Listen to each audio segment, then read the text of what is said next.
The private maternity hospital in Seoul was silent. 3 doctors stood frozen before the ultrasound monitor. Nobody moved. Nobody breathed. Dr. Yoon Ji-hai leaned closer to the screen. She checked the readings again. Then again. Her hands trembled slightly as she slowly removed her glasses. Across the sterile white room sat one of Korea's most feared mafia bosses. Seo Do-gun had faced assassins without flinching. He had survived gang wars that left dozens dead. He had endured government investigations designed to destroy him. Nothing had ever shaken him. Until Dr. Yoon turned to face him. Her voice barely a whisper. "Congratulations. You're not expecting one baby." She paused. The monitor beeped steadily behind her. 5 distinct rhythms. "There are 5 heartbeats." The room fell completely silent. The most dangerous man in Seoul felt his world stop spinning. Please like, share, and subscribe. And don't forget to comment where you're watching from so I can see just how far across the world this story has reached. 1 month earlier, the rain fell like silver needles over Gangnam. Seoul's wealthiest district glittered beneath the October storm. Emirachi Ease pressed herself against the wall of an alley. Her cream-colored coat was soaked through. Her bone-straight black hair clung to her face. She clutched her portfolio bag against her chest. Inside were 6 months of architectural designs. Her entire internship project. Her future. Behind her, 3 men blocked the alley entrance. "Pretty foreigner," one slurred in broken English. "Lost." Emirachi's heart pounded. She had taken a wrong turn leaving the architecture firm. The subway station was supposed to be 2 blocks away. Now she was trapped. "I don't want trouble," she said firmly. Her voice didn't waver, even when one man stepped closer. "Just give us the bag."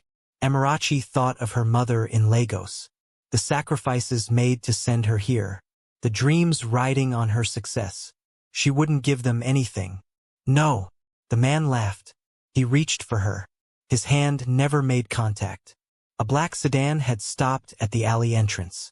Silent, sleek, expensive. The back door opened. A tall figure emerged into the rain. He wore a perfectly tailored black suit. It cost more than those men made in a year. His jet-black hair was slicked back. Rain droplets rolled off his shoulders. His charcoal-gray eyes assessed the scene in 1 second. Emirachi saw him clearly despite the darkness. Saw the calm. The absolute certainty. The danger. He didn't run. He walked. Each step deliberate. The 3 men turned. One recognized him immediately. His face went pale. Seo Do-gun. The name echoed through the alley. The other 2 men didn't understand. They charged. What happened next took 4 seconds. Do-gun moved like water. Like wind. Like death itself. One man hit the ground. Then another. The 3rd ran. He made it 6 steps before Do-gun's lieutenant appeared from the shadows. Park Jin-suk. The running man crumpled. Silence returned. Emirachi hadn't moved. She stood with her back against the wet brick wall. Her portfolio still clutched to her chest. Rain continued falling. Do-gun approached her slowly. He stopped 3 feet away. His eyes scanned her for injuries. "Are you hurt?" His voice was deep, controlled, almost gentle. Emirachi shook her head. "No. Thank you." She should have been terrified. This man had just incapacitated 3 attackers without breaking a sweat. His knuckles bore fresh marks. She noticed something. Letters tattooed on his fingers. Loyal on one hand. Honor on the other. She looked up at his face. Into those charcoal-gray eyes. She saw something unexpected there. Concern. Real concern. "Let me take you somewhere safe," he said. It wasn't a question. But it wasn't a command either. "I don't know you," Emirachi replied. Do-gun almost smiled. Almost. Seo Do-gun. "Now you do." He removed his suit jacket. The finest Italian wool. Completely dry inside. He draped it over her shoulders. The warmth enveloped her immediately. She smelled sandalwood. Cedar. Something darker underneath. Power. "Jin-suk will bring the car around," he said. "I'll escort you personally." Emirachi should have refused. Every survival instinct screamed at her. But her instincts also told her something else. This man meant her no harm. Quite the opposite. The subway station, she said quietly. I just need to reach the subway. Dugun shook his head. Not tonight. Not in this neighborhood. Not after what just happened. He was right. She knew he was right. Where will you take me? Wherever you need to go. The black sedan pulled up. Jin-suk emerged, umbrella in hand. He shielded them both as they walked. Amarachi slid into the leather interior. Dugun sat beside her. Not too close. Respectful. Address? Jin-suk asked from the driver's seat. Amarachi hesitated. I live in Mapogu, near Hongdae. Jin-suk nodded. The car glided into traffic. The Seoul cityscape blurred past rain-streaked windows. Amarachi sat in silence. Her hands still trembled slightly. Dugun noticed. He noticed everything. There's hot tea in the console, he said. He pressed a button. A small compartment opened, revealing a thermos. Jin-suk keeps it stocked. He worries I don't eat enough. From the front seat, Jin-suk muttered something in Korean. Dugun's lips twitched. The closest thing to a smile she'd seen. Amarachi accepted the thermos. The warmth seeped into her frozen fingers. Thank you, she whispered. You've said that 3 times now. You saved my life. It bears repeating. Dugun turned to look at her. Really look at her. She was beautiful. Strikingly so. Rich deep brown skin that glowed even in the darkness. Warm hazel brown eyes that held fire despite her fear. Long black hair that would be magnificent when dry. She carried herself with elegance. Even now, even soaked and shaking, there was strength in her. Steel beneath silk. He found himself curious. This was unusual. Seo Dugun was never curious about anyone. You're not Korean, he observed. Nigerian. I'm an architecture intern. At Kim and Park Associates? She looked surprised. How did you know? Your portfolio bag has their logo. He paused. Also, I own the building. Amarachi stared at him. You own several buildings in Gangnam. That one includes an architecture firm, a law office, and a very expensive restaurant. She didn't know what to say. Who was this man? The car slowed near her neighborhood. Colorful lights from Hongdae's clubs reflected in puddles. Young people crowded the streets despite the rain. Amarachi's apartment building came into view. Modest. Clean. A typical graduate student residence. Dugun frowned slightly. The security here is minimal. It's what I can afford. She said it without shame. Without embarrassment. Just fact. He respected that. This is me, she said. Jin-suk parked smoothly. Amarachi moved to remove Dugun's jacket. He stopped her. Keep it. I can't. You can. You will. His tone left no room for argument. She found she didn't want to argue anyway. How will I return it? Dugun reached into his wallet. He produced a card. Simple. Black. Only a phone number in silver. Call when you're ready. Their fingers brushed as she took the card. Something electric passed between them. Dugun felt it. She felt it. Neither acknowledged it. Good night, Amarachi. He had remembered her name from the portfolio. Good night, Seo Dugun. She stepped out into the rain. She didn't call for 3 days. But she thought about him constantly. On the 4th day, Amarachi stood in her small apartment. Dugun's jacket hung on her closet door. She'd had it dry cleaned. It still smelled faintly of him. The black card sat on her desk. She picked it up, put it down, picked it up again. This was ridiculous. She was a graduate student, here on scholarship, here to build a career, not to chase mysterious men in expensive suits. But he had saved her life. Returning his jacket was the polite thing to do, the proper thing. Her mother had raised her with manners. Amarachi dialed the number. It rang once. You took longer than I expected. His voice sent warmth through her chest. You expected me to call? I hoped. Silence. She smiled despite herself. I want to return your jacket. Then let me take you to dinner. You can return it there. That's not. Please. The word surprised them both. Seo Dugun did not say please. To anyone. Ever. All right. Amarachi heard herself say. Dinner. He sent a car. Of course he did. Jin Suk arrived precisely at 7. He held the door open with a respectful bow. Miss Ease. Mr. Seo is looking forward to this evening. Amarachi wore a dusty rose dress. Elegant. Simple. Her mother's gold earrings. Her grandmother's bangle. She carried Dugun's jacket over her arm. The restaurant occupied the entire top floor of a building in Cheongdam. Private elevator access only. When the doors opened, Amarachi gasped. Floor-to-ceiling windows revealed all of Seoul. A galaxy of lights spreading to the horizon. And there, standing by the window, was Dugun. His back was to her. His hands clasped behind him. He wore black, of course. A suit that probably cost more than her tuition. When he turned, she saw his neck clearly for the first time. A magnificent tattoo emerged from behind his left ear. A Korean dragon in black and gray. It descended beneath his collar, surrounded by mugunghwa blossoms. Rolling storm clouds swirled around the creature. Traditional brush-style smoke wisped upward. Intricate scales caught the light, each one detailed with impossible precision. The artwork spoke of honor, protection, wisdom, resilience, absolute authority. As he moved toward her, his sleeves shifted slightly. She glimpsed more ink. A white tiger, phoenix, guardian lion statues, temple gates, Korean calligraphy flowing like rivers, mountain landscapes, storm clouds continuing the theme from his neck. It was beautiful and terrifying, and somehow perfect for him. Amarachi. He said her name like it was sacred. You look. He paused.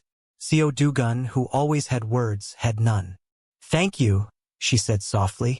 She held out his jacket. He took it. Their fingers brushed again. That electricity returned. Stronger this time. Dinner was extraordinary. Course after course of culinary art. But Amarachi barely tasted any of it. She was too focused on him. On learning who he was. You own buildings, she said. But that's not all you do. It wasn't a question. Dugun set down his chopsticks. No, it's not. Will you tell me? Will you run if I do? She considered the question. I don't run from things that scare me. Then you should know. My family has controlled certain interests in Seoul for 3 generations. Legitimate businesses. But also, he paused. Less legitimate ones. Mafia. She said it plainly. He appreciated that. Some call it that. We call it the organization. And you lead it? I do. Amarachi absorbed this. The man across from her was a crime boss. A mafia leader. One of the most dangerous men in Korea. And somehow, impossibly, she wasn't afraid. Why tell me? Because I don't want lies between us. There's no us. Not yet. But I hope there will be. His honesty disarmed her. You've known me for 1 week. I've known you for 1 week. I've thought about you constantly for every minute of it. They talked until midnight. He told her about his father. About inheriting the organization at 25. About the violence he'd witnessed. The violence he'd committed. She told him about Lagos. About her mother working 3 jobs to send her to school. About her dreams of designing buildings that would outlast her. They were from different worlds. Different galaxies. And yet, when Dugun walked her to the elevator, something had shifted. I want to see you again, he said. I know. Will you let me? Amarachi looked up at him. 6 foot 3 inches of power and danger. Charcoal eyes that had probably watched men die. Hands that had delivered death themselves. And yet, yes, she whispered. I'll let you. The next 3 weeks existed outside of time. Dugun pursued her with patience, with persistence, with unexpected gentleness. He learned she loved coffee. He sent her the finest beans from Brazil. He learned she struggled with Korean winter. He sent cashmere scarves in cream and champagne. He learned she missed Nigerian food. He found Mama Ngozi. The African Cultural Center sat in a quiet corner of Itaewon. Mama Ngozi ran it with iron warmth. She was 53, round, formidable. When Dugun walked in, she didn't flinch. "You're him," she said. "The Iron Wolf. You know me. I know of you. What do you want here?" "I want to learn to cook jollof rice." Mama Ngozi stared at him. Then she laughed. A full, rich sound that filled the room. "You? Cook? For someone important?" Mama Ngozi studied him. She saw something beneath the danger. "Come back tomorrow. I'll teach you." Dugun returned for 4 consecutive days. He burned the rice twice. He overseasoned the tomatoes once. Mama Ngozi hit him with a wooden spoon. Nobody had ever hit Seo Dugun. He took it. By the 5th day he had mastered the basics. Mama Ngozi nodded approvingly. "You're doing this for a Nigerian woman." "Yes. She must be special." "She is." "Does she know what you are?" "Yes." "And she stays?" "So far." Mama Ngozi handed him a container of egusi soup. "Then she sees something real in you. Don't waste it." Dugun invited Amarachi to his penthouse. He cooked for her himself. Jollof rice, fried plantains, egusi soup from Mama Ngozi. Amarachi stood in his state-of-the-art kitchen, speechless. "You cooked this?" "I had help." "From whom?" "A terrifying woman named Mama Ngozi." Amarachi's eyes widened. "You went to the African Cultural Center?" "4 times." "She let you in?" "She hit me with a spoon." Amarachi burst out laughing. The sound filled his penthouse. Filled him. He realized he would do anything to hear that sound again. Every day. For the rest of his life. They ate together. The food wasn't perfect. It was close. It was effort. It was everything. After dinner, they stood by his windows. Seoul sprawled beneath them. His kingdom. His prison. "Dugun." She said his name softly. He turned to her. "Thank you. For tonight. For everything." "You don't need to thank me." "I do. Nobody has ever." She trailed off. He understood anyway. He reached for her hand. His fingers, with their loyal and honor tattoos, intertwined with hers. The contrast was striking. Her rich brown skin against his golden complexion. Her softness against his hardness. Her light against his darkness. "Amarachi." "Yes. I'm going to kiss you now." "I know." He lowered his head. She rose on her toes. Their lips met. The world stopped. For days after that kiss, Amarachi woke feeling strange. Nausea rolled through her stomach. She barely made it to the bathroom in time. This continued for a week. She blamed stress. Work had intensified. Her supervisor was demanding. She pushed through. But the symptoms didn't stop. They got worse. Finally, she bought a pregnancy test. Then 3 more. She sat on her bathroom floor at 2 a.m. for positive tests lined up before her. Her hands shook. This wasn't possible. They had been careful. Hadn't they? She thought back to 3 weeks ago. To his penthouse. To the night after he cooked for her. To the champagne. To the way 1 kiss became 2. To how 2 became... They had been careful. Except that one time. Amarachi pressed her hands to her stomach. She was 23. An intern on a visa. In a relationship with a Mafia boss. A Mafia boss. What had she done? She didn't tell Dugun immediately. She needed to confirm it first. Properly. Medically. She called a clinic. Scheduled an appointment. Sat in a sterile waiting room surrounded by women she didn't know. When her name was called, her heart hammered. "Miss Ease." She followed the nurse. Blood was drawn. Tests were run. An hour later, a young doctor entered the room. "Congratulations," she said. "You're approximately 4 weeks pregnant." The word hit Amarachi like a physical force. Pregnant. Actually pregnant. She was carrying the child of the Iron Wolf. She called him that night. "I need to see you." Dugun heard something in her voice. Fear. He was at her apartment in 20 minutes. When she opened the door, her eyes were red. "What happened?" His voice sharpened. "Who hurt you?" "Nobody." Dugun, sit down." He didn't sit.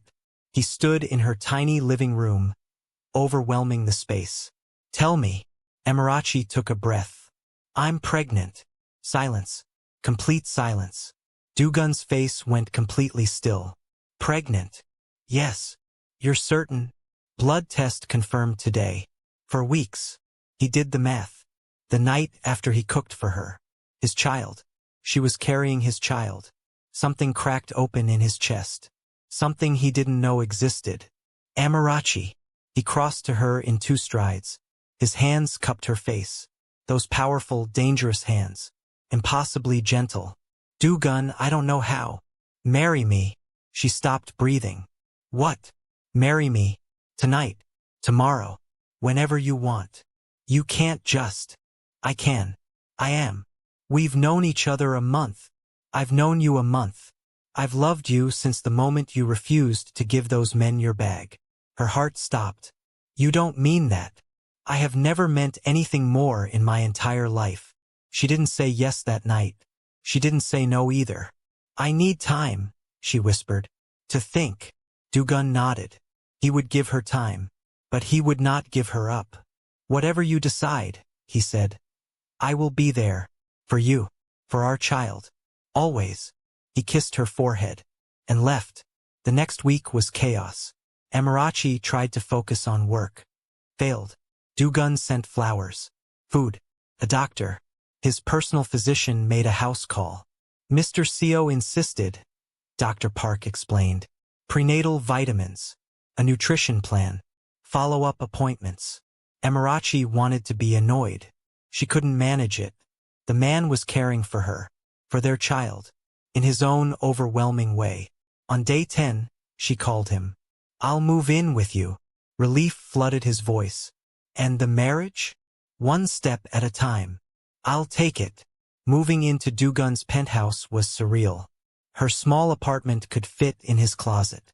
Twice, he gave her an entire wing. Her own space. Her own bathroom. A studio for her architectural work. This is too much, she said. It's not nearly enough. 2 weeks later, Amarachi noticed something strange. Her stomach was growing. Rapidly. Too rapidly. At 6 weeks pregnant, she looked 3 months along. Is this normal? She asked Dugun. He didn't know. Neither did she. They called Dr. Yoon Ji-hai, the best obstetrician in Seoul. She agreed to see them the next morning.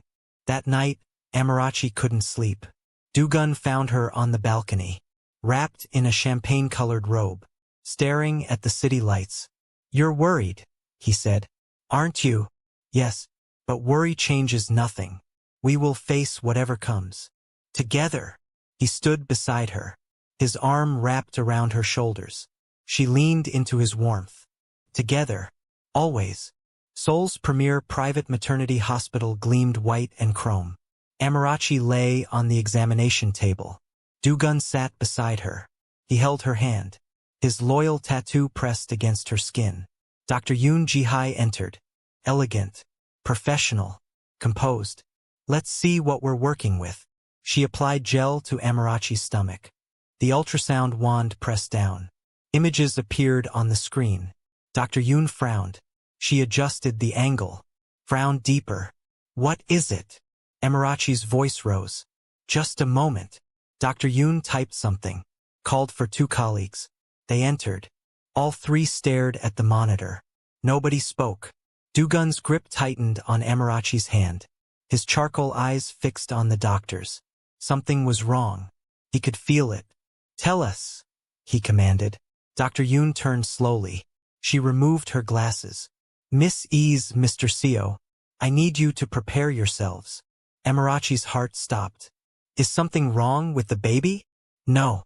The babies are perfectly healthy. Babies. Plural. Babies. Amarachi whispered. Dr. Yoon pointed to the screen. Here. Here. Here. She pointed 3 more times. And here. And here. 5 points. 5 distinct shapes. 5 fluttering movements. Congratulations, Dr. Yoon said softly. You're not expecting 1 baby. She paused. The room held its breath. There are 5 heartbeats. You're carrying quintuplets. The silence was absolute. Amarachi couldn't breathe. Couldn't think. 5. 5 babies. Du-gun sat frozen. His mind, which calculated gang wars and corporate takeovers with ease, simply stopped. Five children. 5 hearts beating inside the woman he loved. That's not possible, Amarachi whispered. It's extremely rare, Dr. Yoon agreed. Natural quintuplets occur in approximately 1 in 55 million pregnancies. You are quite literally a miracle. A miracle. Or a catastrophe. Amarachi couldn't tell which. Are they healthy? Du-gun found his voice. Currently, yes. All 5 embryos show strong heartbeats. But I must be honest with you. Dr. Yoon sat down.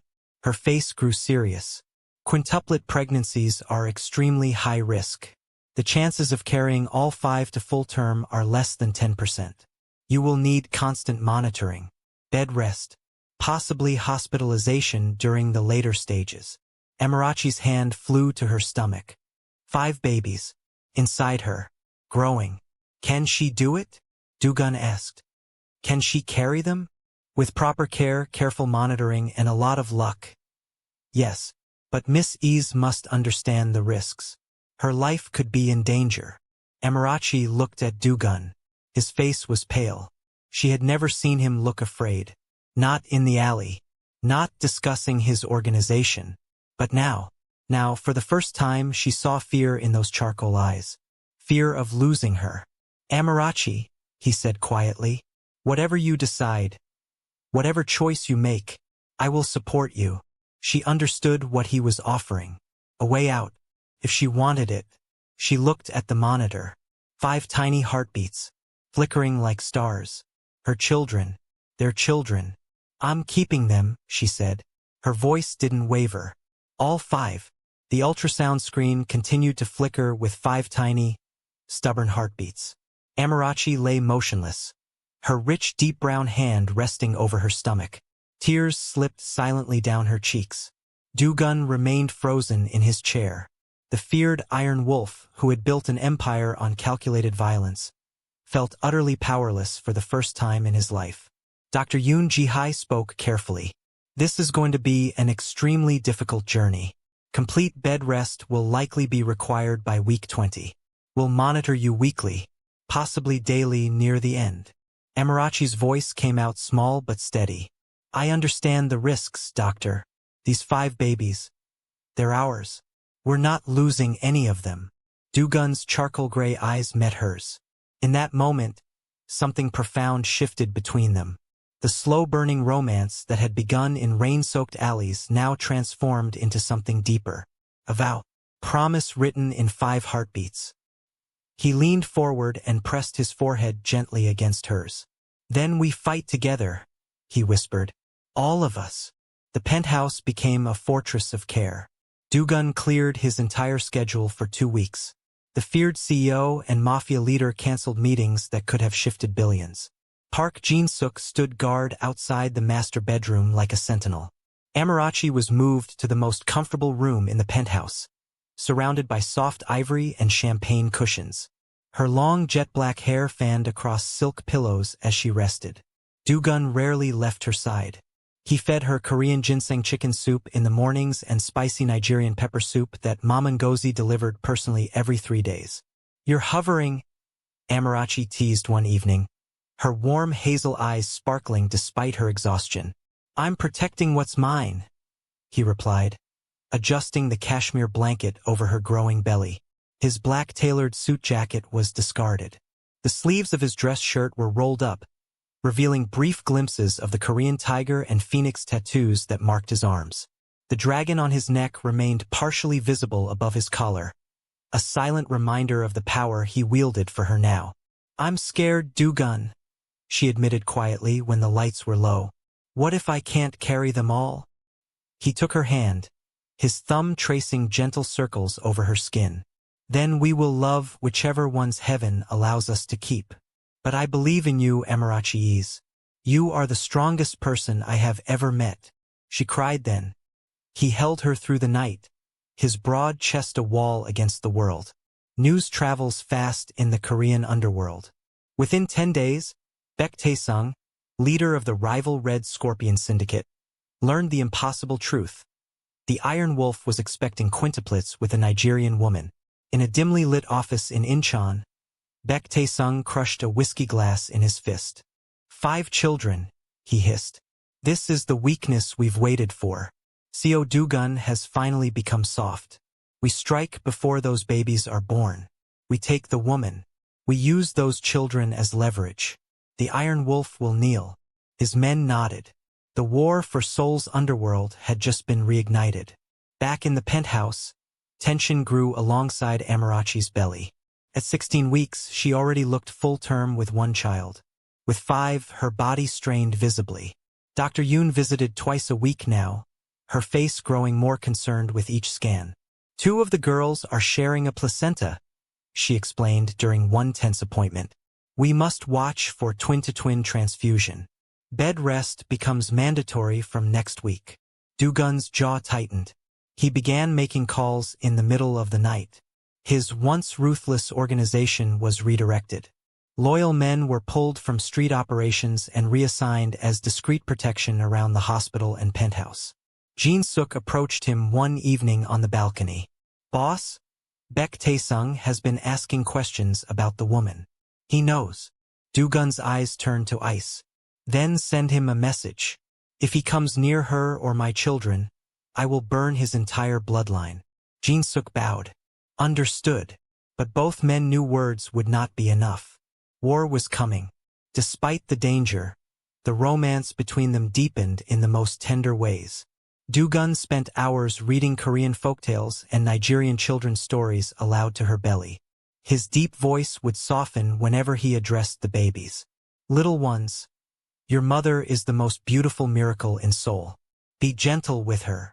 Amarachi would run her fingers through his jet-black hair as he rested his head beside her stomach, listening to the 5 heartbeats through a special monitor. One night, as thunder rolled over the city, she whispered, I never expected this life. I came to Seoul to build skyscrapers. Instead, I'm building a family with the most feared man in Korea. Do-gun lifted his head. His charcoal eyes held rare vulnerability. And I never expected you. I thought power was the only thing worth protecting. You taught me that love is far more dangerous and far more worth dying for. He slipped a ring onto her finger then, not a flashy diamond. A custom piece featuring both Korean hanji paper patterns and Nigerian attire cloth motifs, woven in rose gold. I won't rush you, he said, but when you're ready, I want the world to know you are my wife. Amarachi pulled him close and kissed him with quiet intensity. No words were needed. The strike came at week 19. Amarachi had been cleared for a short, heavily guarded visit to Mama Ngozi's African Cultural Center to participate in a small naming ceremony tradition. As their armored SUV pulled away from the center, 2 black vans boxed them in. Gunfire erupted. Jin-suk swerved violently while shouting into his earpiece. Do-gun threw his body over Amarachi, shielding her and their 5 unborn children with his own frame. Stay down, he growled. The dragon tattoo at his neck flexed as his muscles tensed. His loyal and honor knuckles gripped a concealed weapon. Their security team returned fire. Glass shattered. Tires screeched. When the ambush ended 6 terrifying minutes later, 2 of Baek Tae-sung's men lay dead on the asphalt. Do-gun's driver was wounded. Amarachi was shaking uncontrollably. Do-gun carried her back into the penthouse himself, his tailored black suit stained with rain and a small amount of blood that wasn't his. Dr. Yoon met them there for an emergency scan. All 5 babies were still safe, but the stress had caused minor contractions. Complete bed rest starting now, the doctor ordered. No more outings until delivery. That night, Amarachi broke down in Do-gun's arms. I'm endangering them by simply existing near you. No, he said fiercely, his voice cracking for the first time in years. My enemies are the danger, and I will end them before they ever touch our family. The next 4 weeks became Do-gun's transformation. He systematically dismantled large portions of his criminal empire. Shipments were redirected to legitimate businesses. Several underground gambling rings were quietly shut down. Loyal lieutenants were given new, clean paths. Park Jin-suk asked him once, Are you sure, boss? This life, it's all we've known. Dugun stood at the window watching Amarachi sleep, her belly now massive, her graceful posture replaced by the beautiful strain of carrying 5 lives. I once thought being the Iron Wolf made me strong, he said. These babies, and their mother, showed me true strength is choosing them over fear, over power. I will not let our children grow up visiting their father in prison or attending his funeral. Jin Suk bowed deeply, pride in his eyes. The war with Baek Taesung reached its peak at week 26. A coordinated attack was launched on 3 of Dugun's legitimate businesses. In response, Dugun personally led a final strike with a small, elite team. No civilians were harmed. Baek Taesung was captured alive. In a rain-drenched warehouse, the rival boss sneered at Dugun. You've gone soft, wolf. All for some foreign woman and her bastard children. Dugun's charcoal eyes were calm. No, I've become whole. He chose mercy. Baek Taesung was handed to the authorities with enough evidence to ensure he would never see daylight again. The Red Scorpion Syndicate collapsed. When Dugun returned home at dawn, exhausted and finally free of the heaviest chains of his past, Amarachi was waiting. She touched his face with trembling hands. You came back to us. Always. Week 31. Amarachi went into sudden labor. Chaos erupted in the private maternity wing of the hospital. Dr. Yoon shouted orders as an entire team prepared for emergency delivery. Dugun refused to leave her side. He wore hospital scrubs over his tailored clothes. His jet-black hair disheveled for the first time anyone could remember. His hand never left hers. You're doing so well, he kept whispering. Our babies are coming, my love. Just a little more. The delivery was harrowing. First came the boys. Seo Jae-min emerged crying powerfully at 2:14 a.m., inheriting his mother's warm hazel eyes and rich brown skin with his father's sharp jaw. Then Seo Min-jun, who carried Dugun's charcoal gray eyes and golden complexion blended beautifully with Amarachi's features. The third boy, Seo Kweku, carried strong Nigerian features with his grandfather's name and his father's intense focus. The girls followed. Little Seo Amara entered the world with a full head of jet-black hair like her mother and a determined cry that melted Dugun's heart. Finally, the smallest, Seo Ji-yun, a perfect blend of both parents, arrived at 2:41 a.m. All 5 survived. All 5 were healthy despite the staggering odds. When the last baby was placed on Amarachi's chest, she sobbed with pure joy. Dugun kissed her forehead. Then each child in turn, tears he had never shed in his violent life now flowing freely. I love you, he said publicly, in front of the entire medical team, his voice strong and unwavering. Amarachi Ease, mother of my children, you have saved me. I am yours. Completely. 6 months later, on a perfect spring day, the grand celebration took place at a private estate just outside Seoul. The garden had been transformed.